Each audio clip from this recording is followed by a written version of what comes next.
I started in kind of a weird way. My first book was actually my 7th grade English project, written when I was 12, and it really happened because in my school, when I was in 7th grade, the track and field coach had to teach English because they ran out of English teachers, but they had extra track and field coaches. He was a nice guy, but he had never taught English before in his life, and when it came to writing, he just basically blanked and said, work on whatever you want for the rest of the year. And it was February, so we had then till the end of June to write, and I wrote my first book, which is called This Can't Be Happening at MacDonald Hall. The idea to get it published, you know, people always sort of say, where does a 12-year-old figure out how to get a book published? I'm not sure. I mean, it's a very long time ago, but all that I remember is that it didn't seem to be quite the huge leap that everybody seems to think it must have been, you know.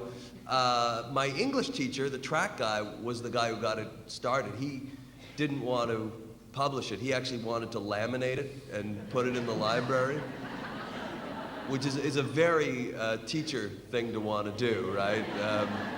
My wife is a teacher, you know, so every time I go out of town, I fully expect to come home and find the couch laminated, because teachers just laminate, right? When I speak at colleges of education and the undergrads say, well, how do I know if teaching is the right career for me? I just say, well, just ask yourself one question. Do I feel the need to laminate almost anything that's on the table in front of me? But, you know, I make jokes about this poor track coach who didn't ask to be an English teacher. Really, he was the first person who said, what you've written is good enough for other people to read. And that's where I got the idea to get it published, really. And I didn't know any publishing companies, but I picked Scholastic as a publisher because I was the class monitor for the Arrow Book Club. And felt a corporate responsibility towards Scholastic at the time. So I mailed it into the address on the book club sheets. And this, great story. Yeah.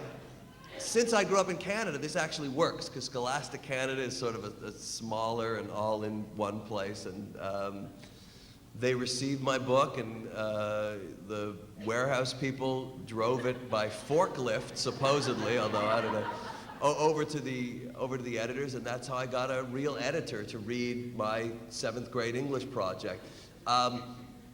It came out in 1978 when I was in 9th grade.